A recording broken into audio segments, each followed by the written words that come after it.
नमस्कार, river 24 news में आपका स्वागत। मैं हो रही थी। आई देखते हैं क्या है आज की प्रमुख खबरें। तड़पती रही प्रसूता, नहीं खुला सामुदायिक स्वास्थ्य केंद्र का ताला, नवजात की हुई मौत। संदिग्ध परिस्थितियों में मिला युवक का शव। मऊगंज थाने अंतर्गत मिला एक और नरकंकाल। और योगेश त्रिपाठी द्वारा लिखित और जाने माने बॉलीवुड कलाकार राजीव वर्मा द्वारा निर्देशित नाटक चौथी सिगरेट का हुआ शानदार मंचन। इन खबरों को आगे हम विस्तार से देखेंगे।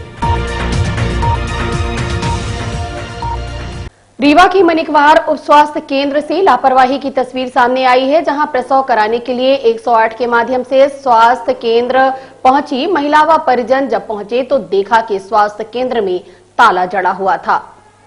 भले ही सरकार द्वारा विज्ञापन में करोड़ों रुपए खर्च करके स्वास्थ्य केंद्र की खूबियों का प्रचार किया जाता है, लेकिन हकीकत तो ये है कि आज भी ग्रामीण क्षेत्रों में स्वास्थ्य सेवाएं आसानी से नहीं मिल पा रही। लोग परेशान होते हैं और लोगों की जान चली जाती है, लेकिन जिम्मेदारों को कोई फर्क नहीं पड़ता। सिस्टम को शर्मसार कर देने वाली तस्वीर जिले के मनिकवार उप स्वास्थ्य केंद्र से लापरवाही पूर्वक तस्वीर आई सामने। प्रसव कराने 108 के माध्यम से स्वास्थ्य केंद्र पहुंची महिला व परिजन। स्वास्थ्य केंद्र पर जड़ा था ताला। एम्बुलेंस पर हुआ प्रसव, दर्द से कराती रही महिला। नहीं मिला इलाज तो नवजात शिशु की चली गई जान। जन्म देने के 20 मिनट बाद मां के सामने इलाज न मिलने से दम तोड़ दी नवजात शिशु ने। किसी राहगीर ने इस पूरे घटनाक्रम का वीडियो बनाकर सोशल मीडिया में वायरल कर दिया। कहाँ से आन है? लड़ है। यहाँ लेके आ रहे हैं मनिकवार, तो प्रसव केंद्र में कोई नहीं मिले। और जब मतलब यही बच्ची पैदा भाई हैं तो यही खत्म हो गई। अच्छा, क्या नाम है अपने के? मनिकवार प्रसव केंद्र लेके आए थे डिलीवरी 108 में। यहाँ पर कोई नहीं है, ताला बंद है। ताला बंद है। बच्ची यहाँ पहुँचते पैदा हुई। दवा उपचार न होने के कारण बच्ची मृत हो गई। उनके परिजन रो बिलख रहे हैं। रीवा जिले के मनिकवार प्राथमिक स्वास्थ्य केंद्र का मामला। मैं मनिकवार से शैलेंद्र जायसवाल। रीवा जिले के मऊगंज थाना क्षेत्र में रविवार को उस वक्त हड़कंप मच गया जब गांव से सटी पहाड़ी में झाड़ियों के बीच नरकंकाल देखा गया। मानव कंकाल अलग अलग टुकड़ों में मिला है, जिसके पैर सहित कुछ अंगों की हड्डियां थीं, जबकि सिर सहित अन्य अंग गायब हैं। पुलिस को मौके पर कुछ कपड़ों के साथ मृतक के हाथ में बंधा धागा व कलाई में पहना हुआ कड़ा मिला है, जिसकी मदद से मृतक की पहचान 3 माह पूर्व लापता हुए युवक के रूप में की गई। घटनास्थल का फॉरेंसिक टीम ने भी बारीकी से निरीक्षण किया और मौके से मानव कंकाल की हड्डियों को जब्त कर पुलिस के सुपुर्द कर दिया, जिसे पुलिस ने परीक्षण के लिए मेडिकल कॉलेज भेजा है। प्रथम दृष्टया मामला हत्या का प्रतीत होने पर पुलिस ने जांच शुरू कर दी है। मऊगंज एसडीओपी नवीन दुबे ने बताया कि मामला हत्या का प्रतीत होने पर कुछ संदेहियों को हिरासत में लिया गया है। प्रारंभिक पूछताछ में हत्या से जुड़ी जानकारी मिली है, जिसके आधार पर जांच की जा रही है। वाले हैं, उनका ये कहना है कि ये हमारे जो है ये राम सुहान सिंह गोण जड़कुड़, इनकी तस्दीक कर रहे हैं कि वो कंकाल उनकी है। इनकी पत्नी और इनके मृतक के पिता ने ये तस्दीक किया है कि ये शव जो है हमारे बेटे का है। और उनकी शंका इस बात की है कि ये अपने ससुराल में ये दामोदरगढ़ रहता था और ससुराल वालों ने इनको ये बताया था कि ये जो है राम चौहान मजदूरी के लिए बाहर गया हुआ है। तो इन लोगों ने इनकी तलाश की नहीं। पिछले 4 महीने से वो था नहीं। अब उसका जब कंकाल मिला तो उनके साथ कंकाल के साथ जो वस्तुएं मिली हैं, हाथ में जो धागे बंधे हुए हैं, कपड़े हैं, उनसे उनने पहचान की है। पुलिस ने इसमें मर्ग कायम किया है। ये कंकाल जो है कल दस्तयाब हुआ था। मऊगंज थाने में थाना प्रभारी ने मर्ग कायम करके जांच की जा रही है इसकी। इसमें और भी तथ्य निकाले जा रहे हैं। ऐसी शंका हत्या की लोगों ने बताई है उनको। पुलिस हर बिंदुओं पे जांच कर रही है। जो तथ्य सामने आएंगे उस हिसाब से कार्रवाई की जाएगी। लाहौर थाने के नेबुहा तालाब के पास संदिग्ध परिस्थितियों में एक युवक का शव मिला है। रीवा बनारस मार्ग पर हाईवे के किनारे संदिग्ध परिस्थितियों में एक युवक का शव मिला। बताया जा रहा है कि लाहौर थाने के नेबुहा तालाब के पास एक युवक की लाश देखी गई, जिसकी सूचना स्थानीय लोगों द्वारा पुलिस को दी गई। पुलिस दल मौके पर पहुंचा और जांच शुरू कर दिया। अंदाजा लगाया जा रहा है कि युवक किसी हादसे का शिकार हो गया है, जिससे उसकी मौत हो गई। शरीर में चोट के निशान भी देखे गए हैं।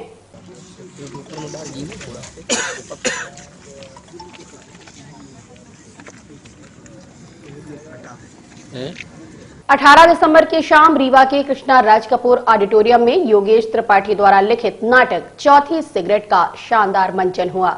नाटक का निर्देशन जाने माने फिल्म और टीवी कलाकार राजीव वर्मा ने किया। आपको बता दें कि इस नाटक को उनकी रीवा में करने की विशेष इच्छा थी, जिसके लिए 18 दिसंबर की शाम को चुना गया। 2 घंटे के नाटक में कई सालों बाद अंतराल भी हुआ।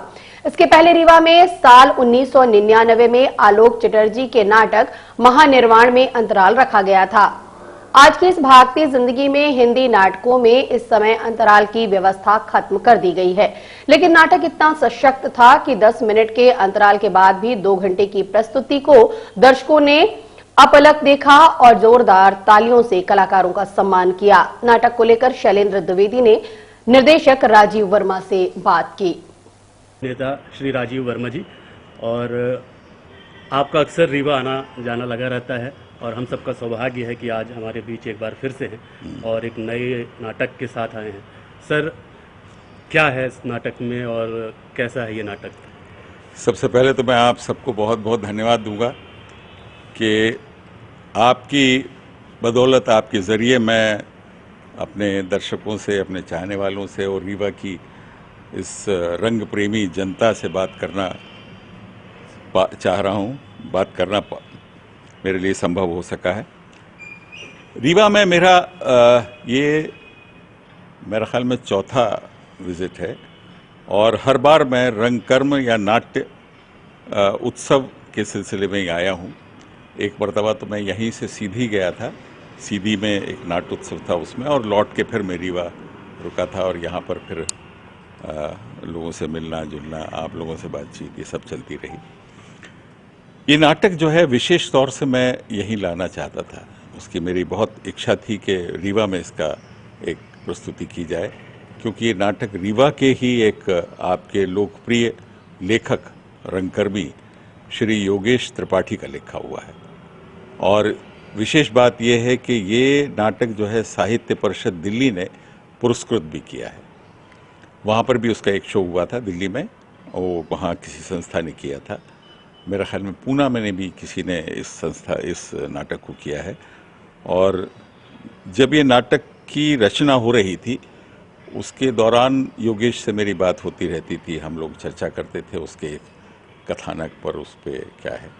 और तब से मेरी बड़ी इच्छा थी, मैंने कहा था कि योगेश, मध्य प्रदेश में सबसे पहले ये मुझे हक देना तुम कि मैं ये नाटक प्रस्तुत कर सकूं, और मेरी इच्छा यही रहेगी कि मैं इसकी जो एक प्रस्तुति कम से कम रीवा में करूं। तो आज मैं आपके सामने हाजिर हूं।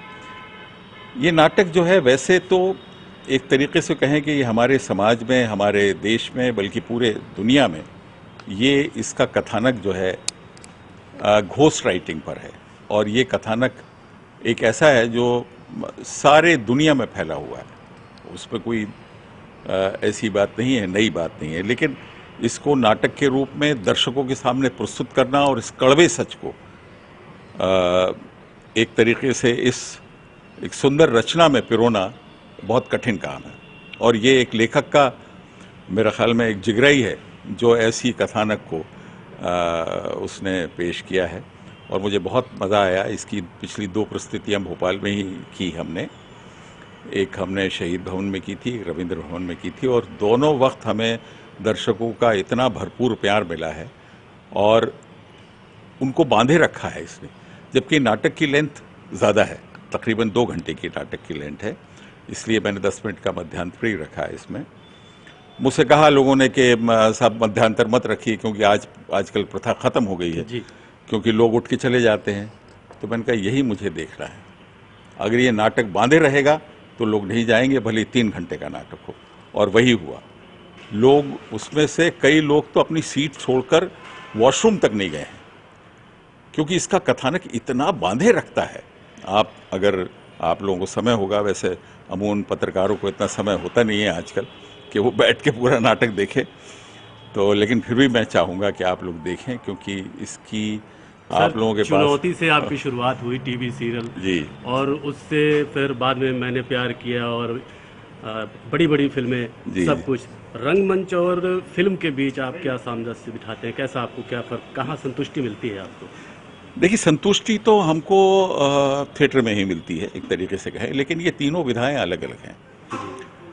थिएटर प्योरली जो है एक कला है, और ये कला ऐसी है जिसमें समाज को हम संदेश भी देते हैं, समाज को उसकी समस्याओं का एक हल भी देते हैं, और एक जिसको बोलते हैं हमारी पारंपरिक कलाएं, जो नाट्य कला है, जो कालिदास के समय से शुरू हुई थी ऐसा कहा जाता है, उसके पहले से भी होती होगी।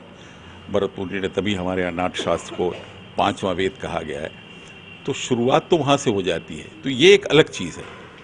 टेलीविज़न एक वक्त में तो पूरी तरह से मीडिया था, और उसमें बहुत अच्छे कंटेंट होते थे, बहुत अच्छी जो होती थी सीरियल्स बहुत अच्छे होते थे, लोगों की समस्याओं और उनके, जैसे शिक्षा पद्धति पे मेरा सीरियल था। उसके अलावा भी आपने देखा होगा हम लोग, फिर हमारा साहित्य को लेकर कितना काम हुआ है, बुनियाद हुआ है। इसके अलावा शरद चंद्र का साहित्य, रविन्द्रनाथ टैगोर का साहित्य, और जितना भी हमारा साहित्य लिखा गया है उस पर बहुत काम हुआ है। टेलीविज़न, दूरदर्शन, फिर मार्केट हावी हो गया, तो वो एक अलग किस्म का एक काम हो गया, वो एक बाजारवाद उसमें ज़्यादा हो गया, और एक मीडिया से भी एक गया गुजरा एक वो हो गया इस वक्त। हाँ, फिल्में जो है पूरी तरह से मनोरंजक फिल्में होती थी, अब जो है वो कथानक पर बेस्ड होती हैं। आप देखते होंगे, OTT पर देखते होंगे, या वैसी फिल्में देखते होंगे जो पुरानी टिपिकल हीरो हीरोइन और विलन और आइटम सॉन्ग वाली फिल्में थी, वो चलती ही नहीं है। बहुत पैसे खर्च किए जाते हैं, लेकिन उसके बाद भी नहीं चलती। तो इन तीनों का अलग अलग हमारे समाज में, हमारे देश में एक स्थान है। थिएटर को अब जो मैं मानता हूँ, वो केवल मनोरंजन का जरिए नहीं मानता, मैं इसको समाज सुधारक की एक स्थान देना चाहता हूँ, क्योंकि जो मैं करता हूँ थिएटर, उसमें यही है। जैसे आज का नाटक अगर देखेंगे आप, उसका कथानक सुनेंगे। इसके अलावा जैसे शॉर्ट प्लेस मैं करता हूँ। शॉर्ट प्लेस में हम समाज की अलग अलग छोटी छोटी समस्याओं को सुलझाने की कोशिश करते हैं। हम उसमें सिर्फ जर्नलिज्म, जो आपका काम है कि आप रिपोर्टिंग कर देते हैं कि भाई ये हो रहा है समाज में, नहीं, समाज में अगर ये हो रहा है तो वो क्यों हो रहा है और उसका हल क्या है, हम ये बताने की कोशिश करते हैं। और यही रंगकर्म का असली जो काम आजकल के ज़माने में है, क्योंकि रंगकर्म की रीच जो है ना, वो सिर्फ मनोरंजन की दृष्टि से नहीं होती कि स्विच ऑन और स्विच ऑफ। ये जब यहाँ से दर्शक जाता है, भले वो कम संख्या में जाता है, 500 या 300 या 200 जितने भी संख्या में जाता है, वो आधे से ज़्यादा उस कथानक को अपने दिल से लेकर जाते हैं अपने घर पर। वो अपने आप को उसमें उन कथानक में, कहानी में कहीं ना कहीं ढूंढते हैं।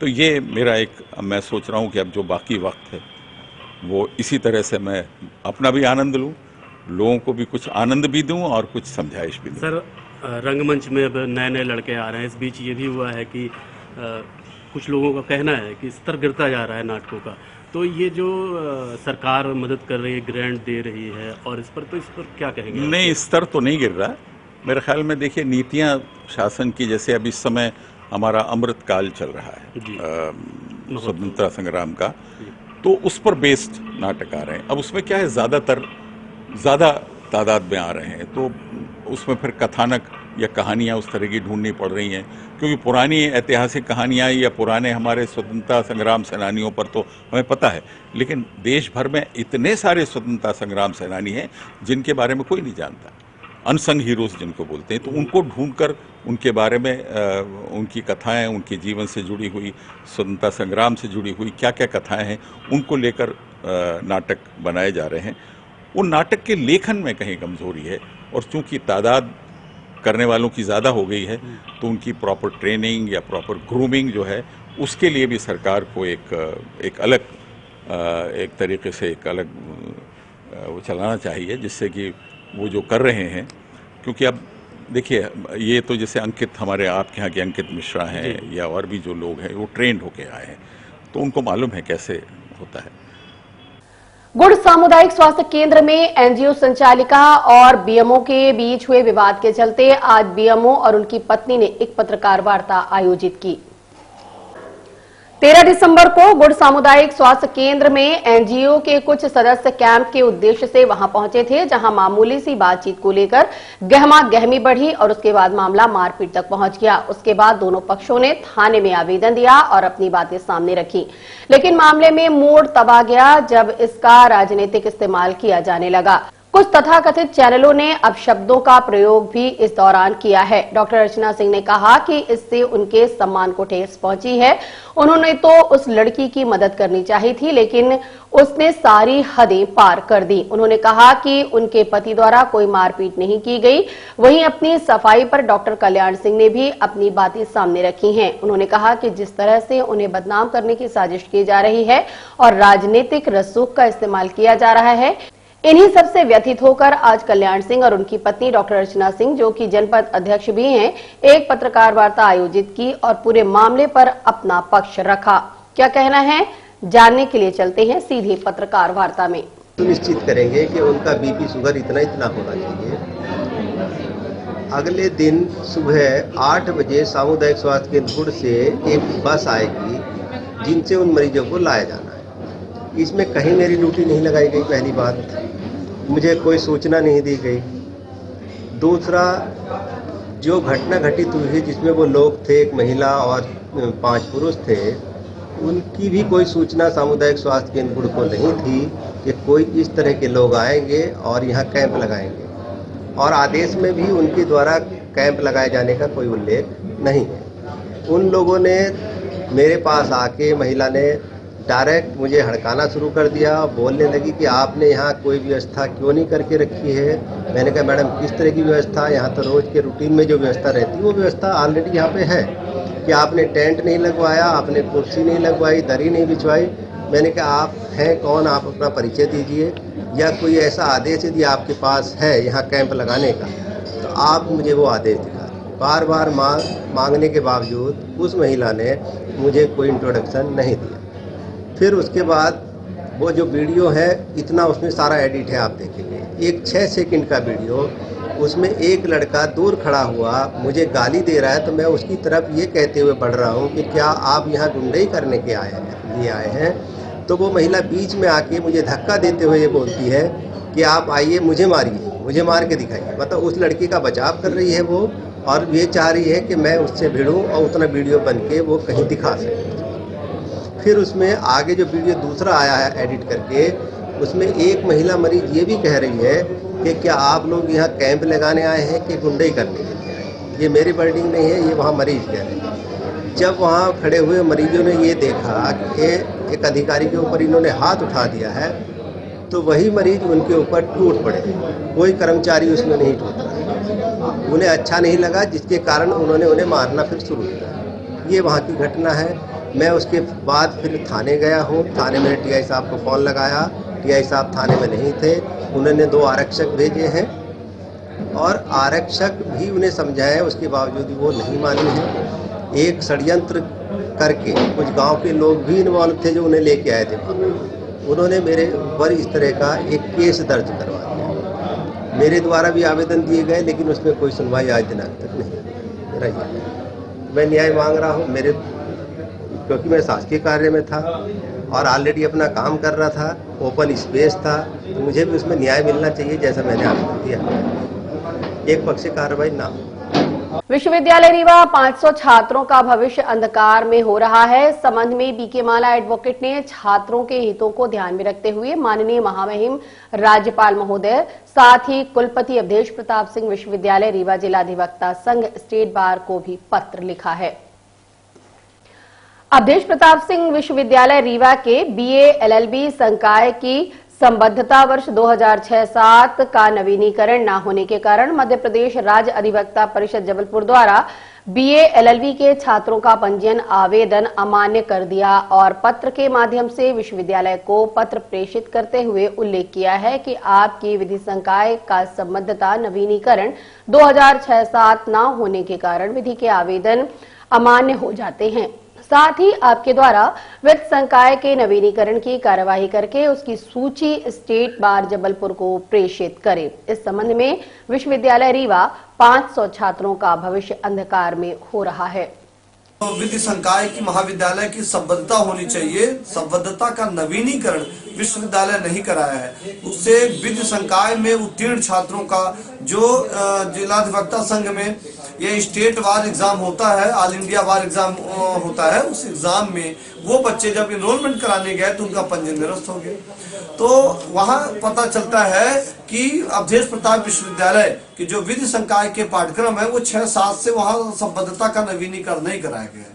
अतः जब नवीनीकरण की स्थिति नहीं हो तो स्टेट वार मध्य प्रदेश राज्य अधिवक्ता परिषद ने इस आशय का पत्र जारी कर दिया है कि अवधेश प्रताप विश्वविद्यालय रीवा विधि संकाय का संबद्धता का नवीनीकरण 6-7 का नहीं कराया गया है और नवीनीकरण करा के विश्वविद्यालय द्वारा स्टेट वार को पत्र प्रेषित किया जाना चाहिए। इस संदर्भ में माननीय कुलपति महोदय का हमने ध्यान आकृष्ट कराया है और उनसे आग्रह किया है छात्र हित को ध्यान में रखते हुए कि विश्वविद्यालय में 6-7 से विधि संकाय की संबद्धता का नवीनीकरण न होने की स्थिति पे हजारों की तादाद में अवधेश प्रताप विश्वविद्यालय के बीएलएलबी विधि संकाय के छात्रों का भविष्य अधर में हो चुका है। वो जब ऑल इंडिया एग्जामिनेशन के लिए एनरोलमेंट करते हैं तो उनका पंजीयन नहीं होता। इस संदर्भ में मध्य प्रदेश राज्य अधिवक्ता संघ ने एक पत्र प्रेषित किया है।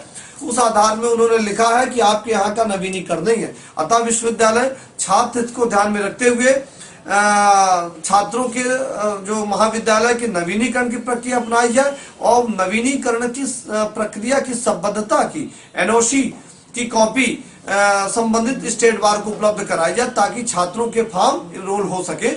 और हम मिलते एक छोटे से ब्रेक के बाद। हड्डी जोड़ एवं रीढ़ रोग तथा स्त्री रोग एवं प्रसूति रोग का इलाज एक ही छत के नीचे।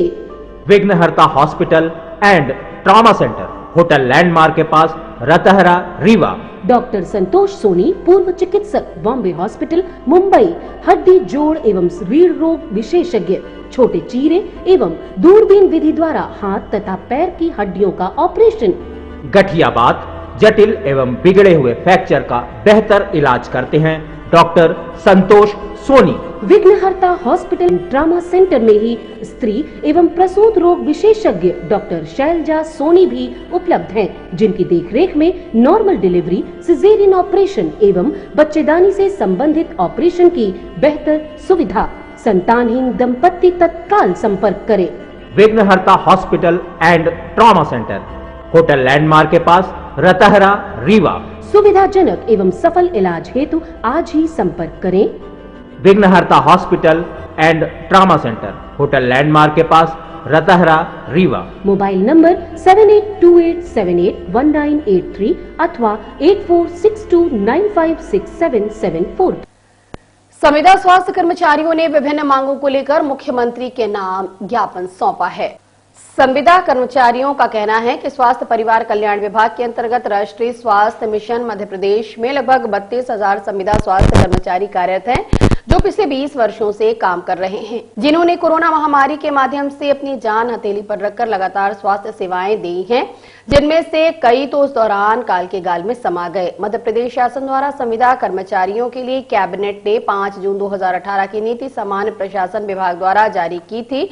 उन्होंने कहा कि 2018 में चुनाव के दौरान मुख्यमंत्री शिवराज सिंह चौहान ने कहा था कि संविदा नीति बहुत गलत है, इसमें जल्द बदलाव करेंगे, लेकिन 5 साल हो गए, अभी तक कोई भी बदलाव नहीं किया गया। उन्होंने कहा कि मुख्यमंत्री जी ने अपने ट्वीट के माध्यम से संविदा स्वास्थ्य कर्मियों को संविदा स्वास्थ्य व्यवस्था को अन्यायपूर्ण माना था, लेकिन आज तक कोई कार्यवाही नहीं की गई। इस संबंध में हमने संविदा कर्मियों और एसडीएम से बात की। हमारे अन्य ऐसे विभाग हैं जिनको नियमित कर दिया गया है जो नीति के तहत, उसी नीति के तहत संविदा कर्मचारियों जो स्वास्थ्य विभाग में कार्यरत हैं उन्हें भी नियमित किया जाए। प्रश्न दूसरा ये है कि वर्ष 2018 में 5 जून 2018 को माननीय मुख्यमंत्री जी ने एक संविदा की नीति लागू की थी। जिसमें ये कहा गया था कि 90% सरकारी कर्मचारियों के बराबर संविदा को दिया जाएगा, लेकिन अभी तक स्वास्थ्य विभाग में वह नीति 5 वर्षों में लागू नहीं करा पाए। प्रश्न दूसरा ये है कि माननीय मुख्यमंत्री जी ने जब चुनाव 2018 में था तो उन्होंने कहा था कि संविदा एक अन्यायपूर्ण व्यवस्था है और हम इसे बदल कर सभी कर्मचारियों को नियमित करेंगे। मध्य प्रदेश शासन के इतने संवेदनशील मुख्यमंत्री होते हुए भी और वह अपने वचनों को आज तक पूरा नहीं कर पाए, ये बहुत बड़े दुखद बात है। हम ये चाहते हैं कि वो अपने वचनों को पूरा करें और जितने भी संविदा स्वास्थ्य में कर्मचारी हैं उन्हें तत्काल नियमित करें, और जो साथी हमारे निष्कासित हो चुके हैं उनकी गलत नीतियों के कारण उन्हें तत्काल वापस करें। ये आज संविदा स्वास्थ्य कर्मचारी संघ मध्य प्रदेश में जिला रीवा इकाई के द्वारा पर कलेक्टर महोदय के द्वारा माननीय मुख्यमंत्री महोदय के नाम पर ज्ञापन प्रस्तुत किया गया है। ज्ञापन जो है वो 2 बिंदुओं पर है। 2 बिंदुओं पर जो प्रमुख बिंदु है वो है कि इनका नियमितीकरण किया जाए, स्थायी किया जाए शासन की नौकरी में, और साथ में जिनको बाहर निकाला गया है उनकी वापसी की जाए। इन्हीं 2 प्रमुख बिंदुओं को लेकर के आज इकाई के द्वारा ज्ञापन दिया गया। ज्ञापन प्राप्त कर लिया गया, द्वारा उचित माध्यम से अग्रेसित कर दिया जाएगा। कलेक्टर मनोज पुष्प और अपर कलेक्टर शैलेंद्र सिंह की अगुवाई में हार्ट पेशेंट को मिली मदद। हार्ट पेशेंट के लिए प्रशासन की पहल पर ठेकेदार और क्रशर संचालक मददगार साबित हुए हैं, जिसे अब समुचित उपचार मिल सकेगा। दरअसल सुपर स्पेशलिटी हॉस्पिटल में एडमिट हार्ट पेशेंट के पुत्र श्रवण कुमार पटेल ने प्रशासन से मदद की गुहार लगाई थी। जैसे ही जानकारी कलेक्टर मनोज पुष्प को हुई तो अपने सूत्रों से समाज सेवियों की तलाश की और सुरेश मिश्रा जो ठेकेदार हैं 1 लाख की मदद करने के लिए राजी हुए, और श्रीकांत मिश्रा जो क्रशर संचालक हैं 25,000 की आर्थिक मदद की, जिससे अब सुपर स्पेशलिटी अस्पताल में भर्ती हार्ट पेशेंट को समुचित उपचार मिल सकेगा। पूरी की गई पहल को लेकर अपर कलेक्टर शैलेंद्र सिंह ने दोनों दानवीरों को धन्यवाद दिया है। आइए सुनाते हैं दोनों मदद करने वालों के साथ साथ हार्ट पेशेंट के पुत्र श्रवण पटेल और अपर कलेक्टर शैलेंद्र सिंह को पूरे मामले को लेकर क्या कहा। तो हार्ट की बीमारी है और ये सुपर स्पेशलिटी में एडमिट है। ये बात जब कलेक्टर साहब को, रीवा कलेक्टर श्री मनोज पुष्प जी को पता चली तो उन्होंने इस काम को प्राथमिकता में लिया और अपने संपर्क सूत्रों से लोगों के बीच ये बात रखी, और इसके माध्यम से श्री सुरेश मिश्रा जी जो कि एक बहुत अच्छे कॉन्ट्रैक्टर हैं रीवा के, और श्री श्रीकांत मिश्रा जी जो स्टोन क्रेशर अपना चलाते हैं, श्रीकांत मिश्रा जी ने 25,000 रुपये और श्री सुरेश मिश्रा जी ने 1 लाख रुपए की सहायता इसको की है। इस तरह से इसको पिताजी के इलाज में सहायता मिल सकेगी। मैं आप दोनों लोगों को बहुत धन्यवाद देना चाहूँगा कि आपने इसकी निस्वार्थ रूप से सहायता की। और एडीएम साहब द्वारा जानकारी अवगत कराई गई कि श्रवण जी के पिताजी को गंभीर बीमारी है, कुछ आर्थिक मदद की जाए, तो मैंने तत्काल जो यथासंभव था 25,000 रुपये नगद श्रवण जी को देके उनकी छोटी सी सहायता की। श्रवण जी, आपके पिताजी की कलेक्टर साहब ने मदद की है, क्या है पूरा मामला? जी, रीवा के कलेक्टर श्री मनोज पुष्प जी और श्री शैलेंद्र सिंह जी एडीएम है जो उन्हें जब इस खबर का पता चला तो श्री सुरेश मिश्रा जी जो कॉन्ट्रैक्टर हैं उन्होंने 1 लाख रुपए और श्री श्रीकांत मिश्रा जी ने 25,000 रुपये मेरे पापा जी के दवा के लिए सहयोग किया है। मेरे पापा जी को कंप्लीट हार्ट की ब्लॉक की प्रॉब्लम है, जिसकी वजह से पेस मेकर पापा जी को नवंबर 2020 में पड़ा था, लेकिन वो स्किन प्रॉब्लम की वजह से हम 2 बार सुपर स्पेशलिटी रीवा में इलाज कराए हैं और 1 बार जबलपुर सुपर स्पेशलिटी गैलेक्सी करके, और वहाँ से फिर हम नहीं सही हुआ, वही बार बार मशीन बाहर दिखने की थी तो हम यूएन मेहता अहमदाबाद हॉस्पिटल है कार्डियो का, हम वहाँ भी दिखाया, वहाँ भी यही समस्या हुई। अब डॉक्टर इन सब चीज़ से सही होने के लिए मेड्रोनिक कंपनी का लीडलेस पेसमेकर आता है जिसे माइक्रो बोलते हैं, उसके लिए सजेस्ट किए हैं जो 7 लाख रुपए उसकी राशि है। हम इसके पहले काफ़ी अब 4 ऑपरेशन करा चुके हैं 2 साल से, सभी चीज़ तो फाइनेंशियल प्रॉब्लम थी। इसके लिए श्री मनोज पुष्प जी कलेक्टर रीवा के और एडीएम श्री शैलेंद्र सिंह जी को जब ये खबर हुई तो उन्होंने ये सब उनके द्वारा ये सहयोग करवाया गया। तो आपके पिताजी को कब से ये बीमारी थी? मेरे पिताजी को नवंबर 2020 में ऐसी शिकायत हुई थी, उनको चक्कर आ रहा था, मतलब एक भी चल नहीं पा रहे थे, सांस लेने में प्रॉब्लम थी, तो हमें सिटी हॉस्पिटल सतना से संजय गांधी के लिए रेफ़र किया गया था। यहाँ हमें पता चला कि ये कंप्लीट हार्ट ब्लॉक है और उनको पेस मेकर पड़ेगा। फिर हमें वो गूगल करके पता चला कि क्या पेस मेकर होता है, ये सब चीज़ें। तो सर के पास कैसे पहुँचे आप, किस माध्यम से पहुँचे? सर से हम जो हमारे डॉक्टर देख रहे हैं पापा जी को मेरे श्री सुनील कुमार त्रिपाठी सर, तो उन्हीं के माध्यम से ये बातें गई और श्री अंबिका पटेल सर हैं भटवा के, उनके द्वारा सलियन सर का नंबर मिला था। तो सलियन सर से हमने संपर्क किया था कि हमें कुछ हेल्प करा दी सर, फाइनेंशियल प्रॉब्लम हो रही है सब चीज़ें, तो सर ने मतलब ये सब चीज़ें करवाई। तो अभी आपको कैश मिल गया और चेक भी मिल गया? जी सर। चलिए, क्या कहेंगे आप कलेक्टर सर को इसके लिए? सर मैं कुछ शब्द ही नहीं है मेरे पास, मेरी हेल्प मतलब क्या बताऊँ सर, बुरे समय में मेरी हेल्प की हैं। फाइनेंशियल प्रॉब्लम थी, रिलेशन वाले भी कॉल नहीं उठा रहे थे और भी कई चीज़ें थी, लेकिन थैंक यू मनोज पुष्प जी कलेक्टर रीवा और एडीएम श्री शैलेन सिंह जी का और श्रीकांत जी जिन्होंने 25,000 रुपये दिए। आज की खबरों में बस इतना ही। नई खबरों के साथ हम होंगे पुनः उपस्थित। इजाजत दीजिए रीति को। नमस्कार।